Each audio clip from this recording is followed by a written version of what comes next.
Talking with the experts. Are you afraid to speak in public? My next guest, Natasha Bazilevych, will tell you how easy it is in episode 287.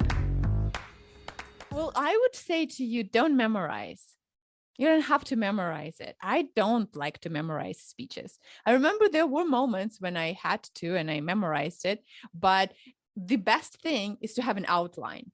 If you have to give a speech, have an outline. The thing that will give you confidence is practice and rehearsal, but it's not memorizing word by word, because you will be too constricted by this text.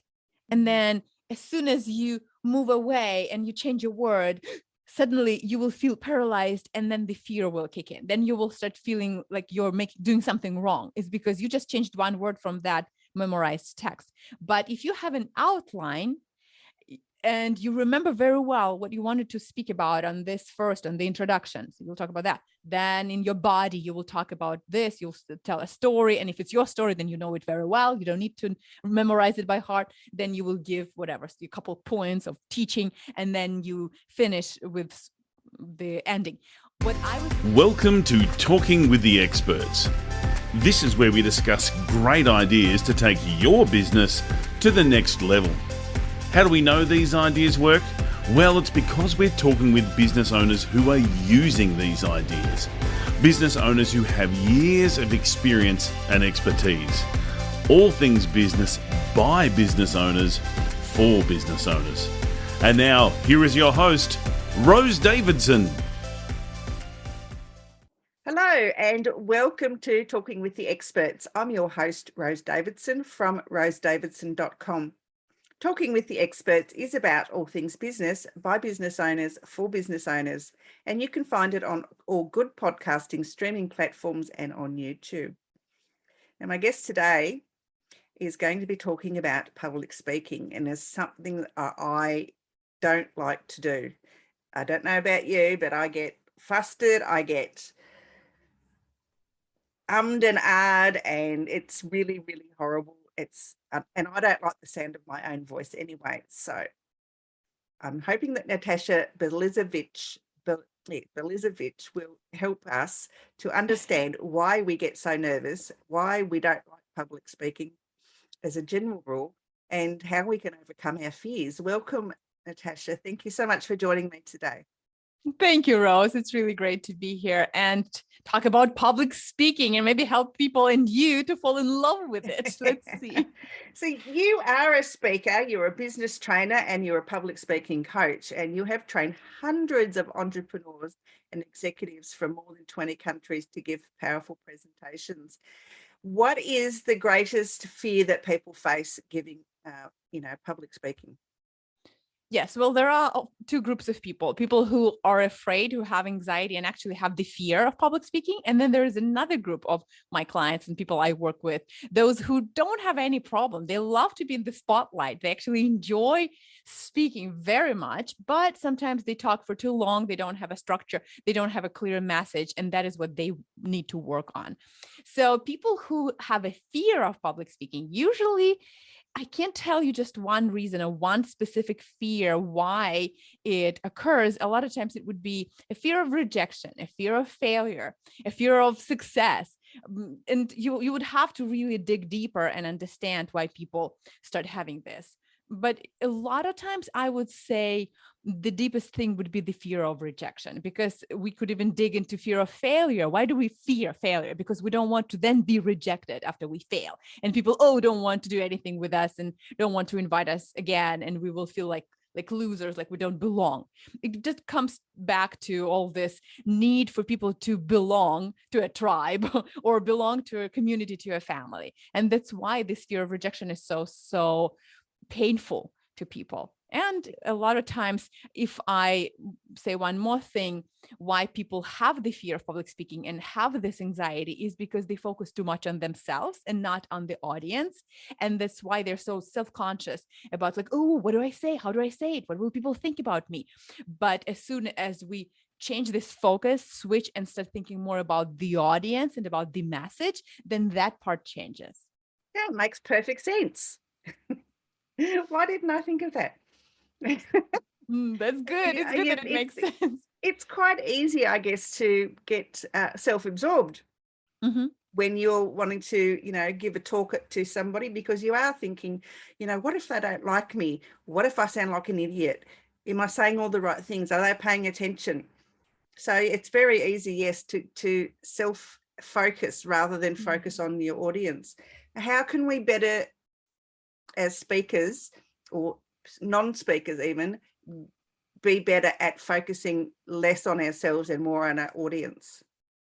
Yeah, that's a very interesting question. And I would say that the answer would really depend on the personality, and different people will find their own ways. One common thing is speak on something you're really passionate about, because think of everyone, and you, Rose, and everyone who's listening, just think back and remember a moment when you talked to your friend or to someone you know about your favorite movie, or about a restaurant where you wanted everyone to go, and you loved it so much and you wanted people to come and also experience this great food and great atmosphere. You're passionate about it and you are telling them, you're convincing them, because a lot of times public speaking is also about persuasion and convincing, whether that's selling or your message or you want to inspire people, it's still you're persuading them. So when you are passionate about something, then you don't really care that much about how you look at this moment, or if people will love you or not. You really love that food. You believe in it so much. You're passionate and you're sharing with others. And that is the main goal for you right now. And the same goes to public speaking. When you want to persuade, when you want to speak focusing on the audience, not on yourself at that moment, then choose topics that you are passionate about.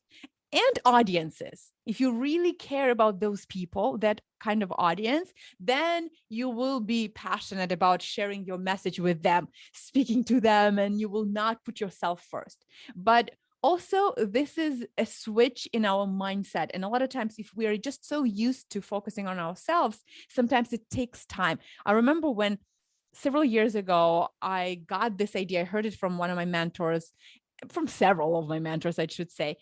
I wrote it down on a sticky note and I put it on my desk, and it was there for 3 years, if I remember correctly. It was just there. I'm here to give, I'm here to serve. It's not about me, it's about them.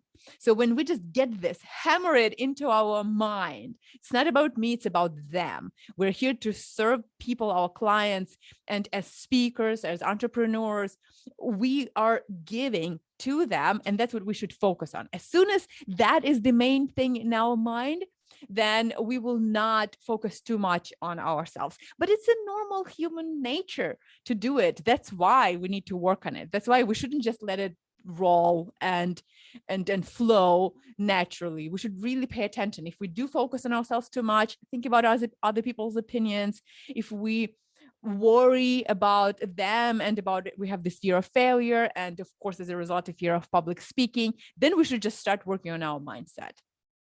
Yeah, it's an interesting concept. I mean, I love what I do. I love my podcast, and I love helping others start their own podcast. But my passion was not really aligned with my business. My passion lies in helping others overcome trauma from sexual assault or domestic violence. Mm-hmm. And I can speak on that, quite prolifically. But when I have to speak about podcasting, I'm obviously not as passionate about it as I am the other subjects. So what happens if you're passionate about a topic that you can speak about, quite openly, but it doesn't align with what your business is? And you have to speak on something that you're not too passionate about, right? So there are moments when you do need to speak on that. Well, first of all, you've got to spend some time to really make sure you believe in what you're saying. And even though you can't just get passionate about it overnight or in a few hours, then you have to understand your why. Why are you talking about it right now? Maybe you're not super passionate about this topic, but let's say you want to speak to people about podcasts. Well, then why did you start podcasts? Why do you want to talk about this? is it really important for you to share now about the beauty of podcasts with these particular people who now you're preparing? Let's say you're preparing for a talk, and why? How will they benefit? Is it really important for you that they will benefit? Do you really care that they will benefit from your speech right now? And then get this into your head that, hey, you are doing this for those people, and when you talk about podcasts with passion and love, then their lives might change. They might start a podcast or go and be guests on other people's podcasts, and their voice will be heard, and maybe they have incredible messages that they will talk about there. So it's like, look, you are passionate about sexual assault or traumas. Well, there are so many people in the world who also have gone through that and who have those topics and whose voices need to sound. And you as a podcaster, you make it happen. So there you go. You connect podcasting with your passion. And when you speak about podcasting with that in mind, that through that, you allow other people share about their traumas, and basically you could be saving lives, because if people speak about something about like depression or suicide, then they could stop themselves from committing a suicide. So there's just so much. And when we focus on this big why, on the purpose of this talk, and we even make it bigger, we just intentionally exaggerate it. Think about this purpose of the talk and make it so vital right now that when you talk about it, you will be passionate. You will feel like you are saving the world at that moment, because that's what you need. You need to feel that have that emotion about this talk, and then you will easily focus on the audience and the message and not yourself. Good point.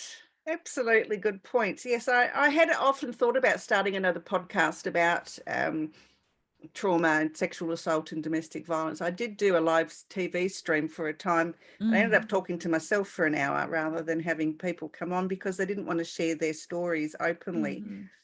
But yeah, so it's food for thought. I might resurrect that idea, actually, because I know there are a lot of people who could benefit from hearing others speak about their own traumas and so forth. I'm sorry for interrupting a little bit. Let me tell you this one little story. And this is the example of why it's important to talk about our traumas, and why actually your podcast, if you start it, could be so helpful for people, save their lives. They repeat the same phrase, but it's not just words. Literally, it could change their lives completely. Several months ago, I was sharing on Facebook in one of the groups where I'm a member. It's a huge group. I was talking about my sexual assault experience, that I was raped twice, but I didn't feel like it was a huge trauma that really affected me much. Like I never really wanted to commit a suicide or was depressed. I just talked through. I just talked with my friends. I talked with therapists both times. I just spoke, cried, and then healed through that. And then there was another moment when I felt guilty that it didn't affect me, that I didn't suffer. So many people were sharing their just such painful stories, and I felt guilty that I never felt that way. So I just posted that story. I spoke about it basically. And a girl wrote to me, and she wrote an email, and she said, I had some similar experience. Can we get on a call and talk about it? And I said, sure. And just maybe share, maybe you will share and I will share with you, because I never talked with anyone about that. So we get on a Zoom and we talk about it. And she said that this was the first time she actually talked with someone about her experience when she was assaulted and drugged, and she didn't even remember what was happening to her, but she was raped. And then after we talked through that, I shared she shared hers. That's all we did. We just talked. And then she wrote to me and she said, you know what? Things just changed. My mindset completely changed. I can see things clearly now and want to be successful, and I can do things. I stop procrastinating. And it's like even her posts on social media changed completely after that talk. And she said it was enough to just speak about it. So when maybe you can't force people to talk about their trauma, but you start and someone else will share, and then people will hear about it, and that could change them. That could really affect their life. Absolutely brilliant. Yeah, I'm having a meeting with the other co-founder of this organization that we have, And yeah, I will bring that up with her tomorrow and see what she thinks, because I think I've been wanting to do it again for a while, and yeah, I think it's a great idea. So Yeah. it's something that I am really, really, well, having lived through it, I'm very Mm-hmm. passionate about helping others through Mm-hmm. their trauma. But, you know, with podcasts, I love interviewing my guests. I love talking with the experts, because Mm-hmm. it's helped so many people. Uh, and I've received messages back, you know, how they've been inspired to, you know, better their business because they've heard one of my guests speak on a topic that, you know, they were challenged with. So I love that. And so doing the podcast for me is like a no-brainer. I love it because Yeah. it's my passion as well to help others. I'm very heart-centered, and I love to give others a voice so Mm-hmm. that they can, you know, tell their stories or help others. So that's why I love it. So, you know, but getting up on a stage in front of, you know, people I've always been challenged with that since I was a teenager. When I was little, you know, it wasn't a problem. I could get up on a stage and do anything. But now, since teenage years, it's been really hard for me. Mm-hmm. You know, since you were little, when you were little, it was easy for you. And then when you became a teenager, you remember that it was hard. So I want to challenge you to think back, maybe journal about it, maybe create a timeline. You know how there are different ways of doing it. And try to remember what happened between when you were little and then when you became a teenager and you suddenly got that fear. There was a moment when either you spoke in class and people laughed, or you made a mistake and the teacher said something, or your parents said something, whatever happened, because that moment when you spoke and it was a failure and somehow you started feeling unworthy, that was the moment that created that fear.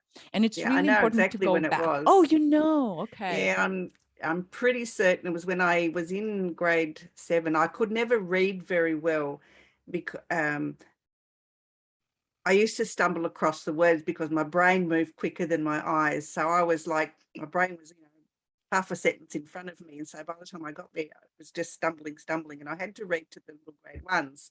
And it Mm-hmm. was really challenging for me to do that. And I got really embarrassed. And I think that is the time when I didn't like to speak in public anymore. I didn't like to read out loud to people. Um, and do any That's of it. those things. So I think that was the time. And so after that, I Mm-hmm. didn't speak in public after that. Mm-hmm. And see, so when that happened, you need to go back and experience those emotions again. So what a lot of experts are saying on this kind of fear, or those moments that create this fear, is you go back and you have to first experience that negative emotion and sit with it. Just allow yourself to feel it again. Even allow yourself to feel the next level of it, like really almost like you're there. And then you have to reframe, and then you change, you know, it's one of the NLP techniques also. So you change that and you say, okay, well, right now I'm totally different. That was then, but now, and you in your mind you say the opposite of what could be the limiting belief that was created at that moment in time. And so, well, there are different ways. Maybe you've done that already, but there are ways of how you can overcome that. And exposure therapy is one of the ways to deal with fear of public speaking. You probably heard this. So you expose yourself gradually, step by step, and you start speaking more and more and more and practice, and then it will disappear. Yeah, I have the fear. I also have the fear of, you know, memorizing a speech, you know, like giving a 10-minute keynote and trying to remember it and not being able to. So quite often I find myself reading off, you know, the screen or a teleprompter or whatever. And so it doesn't sound as genuine as if I were to give it, you know, from the heart, but I'm too afraid that I'll forget the words. And Mm-hmm. I think, I don't know, but that's a morbid fear that I have. Well, I would say to you, don't memorize. You don't have to memorize it. I don't like to memorize speeches. I remember there were moments when I had to and I memorized it, but the best thing is to have an outline. If you have to give a speech, have an outline. The thing that will give you confidence is practice and rehearsal, but it's not memorizing word by word, because you will be too constricted by this text. And then as soon as you move away and you change a word, suddenly you will feel paralyzed, and then the fear will kick in. Then you will start feeling like you're doing something wrong. It's because you just changed one word from that memorized text. But if you have an outline and you remember very well what you wanted to speak about on this first, on the introduction, so you'll talk about that. Then in your body, you will talk about this, you'll tell a story. And if it's your story, then you know it very well. You don't need to memorize it by heart. Then you will give whatever, a couple of points of teaching, and then you finish with the ending. What I would suggest is memorizing the opening, which is 1-2 sentences maximum, and then the ending, which is again 1-2 sentences. So they should not be long. But when we memorize the opening, then it's the very beginning of the speech. And if you know it very well, like I wake you up at 3 a.m. and you will say your opening line, then you will start confidently.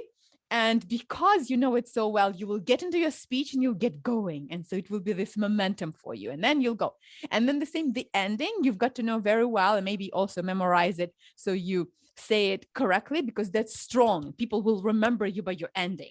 But in the middle, make sure you just have the outline and you know what you're talking about, and then rehearse it, practice it many times. But make sure that you don't care too much about saying specific words or sentences in a certain way. Just the idea. You have to know what is the main idea you are conveying to the audience, and keep that in mind. Keep in mind your goal. Keep in mind the purpose of this speech, and then you can change. Best advice I've received. Thank you. Yes, seriously. I've seen people memorize their speeches and then they talk. And even if they memorize it and they don't have to read, I hate when people read. I'm sorry. I hate when people read their speeches because it's robotic. It's not really conversation. A speech should be a conversation. But even people who memorize it very well, and then it's like they're reciting a poem. And you can tell that they memorize their speech, that they're not just talking to me. It's not a conversation. It's something they memorized, and they are, even you can tell from their body language, are trying to remember, looking up. That's when we remember something. It's so obvious. I will say one more thing. If you have a 1-minute speech, 2-minute speech, really short, and you need to give it exactly as it is. So there are several sentences, 5, whatever that is for 1-minute speech could be 5-6 sentences, and you need to memorize it. Then you've got to repeat it so many times, practice and rehearse it 40 times so that you embody that speech. It becomes a part of you. You can feel it, every word of it so well. Like those actors, when they learn their lines, those lines become a part of them. They live those lives. And that's why the great actors, we can't tell that they act. We feel like they're just living beings, and it's just so natural. It's the same with speakers. If you memorize it, then memorize it so well that we can't tell you memorized it. Then it is in your head, but you are almost even acting as if you're trying to remember a little bit, and you're trying to think, and it just comes out of you. Make it seem impromptu. But it will happen if you memorize it and practiced it 100 times. Of course, I'm exaggerating, not 100, but one of my clients had to rehearse her 1-minute speech 40 times before it sounded well. Because before that, I said, no, robotic. It just sounds robotic. Yeah, that's the point with memorized speeches or reading from a teleprompter, that's for sure, because you don't get that same emotion behind the words, do you? When you have to remember them, and if you missed a word and you're subconsciously kicking yourself because, oh my God, I've missed that word, now I've missed something else, and then you start to worry that then you miss the whole point of the whole speech. Yeah, exactly. And just if you approach every speech as your podcast interview with someone, or let's say you are being interviewed and you are speaking there, you're just answering a question. So imagine that keynote or whatever speech you have, you're just answering someone's question on a podcast. Or if it's your podcast, then you're just responding to someone's answer like you just did to mine, and you're adding something because it's a conversation and it will be natural. I've really learned something today. Thank you so much. Well, that's the purpose, right? So that we learn and people learn, and that's the beauty of podcasting. Absolutely. Natasha, where can people find you if they'd like to work with you? Well, I have a website, and it's natashabazilevych.com. And I'm sure you will have the link, because probably it's hard for them to do my Bazilevych name. Yes, but on my website, there is a free public speaking video course that I just gift to everyone since 2020. This was my gift, and people can start learning about public speaking, growing in that skill. And then also they can DM me and find me on all social media, Facebook, LinkedIn, and Instagram. Absolutely perfect. Have you thought about writing a book about public speaking? Oh, yes, I'm in the process of writing a book right now on chapter 5. Yes. Stuff. Okay, well, you have to let me know when it comes out so I can have a read. Oh, yes, I'm so excited about it. Good. Natasha, have you got anything, final comments, a quote, some sort of inspirational tidbit that you'd like to share? Yes, I want to share a quote that I love sharing with everyone during my workshops and when I teach my trainings. And this is something I live by, and it's my overall favorite quote by Henry Ford. And I'm sure you know it. Whether you believe you can or you believe you cannot, you're right. And this is so true about public speaking. You've got to believe that you can develop public speaking, can deliver that speech, and then you will. Of course, if you don't believe that you can, then you will never do that. But just believe and remember, public speaking is a skill, something that you can develop. Like reading, like walking, you can develop it. So work on it and get better. Perfectly perfect. Beautiful. Natasha, thank you so much for joining me today. I wish you and your family good luck and Godspeed. Thank you, Rose. You've been listening to Talking with the Experts, hosted by Rose Davidson. Make sure you have a look at our back catalogue over at talkingwiththeexperts.com, and be sure to subscribe to our podcast so you don't miss out on any episode. We look forward to your company next time.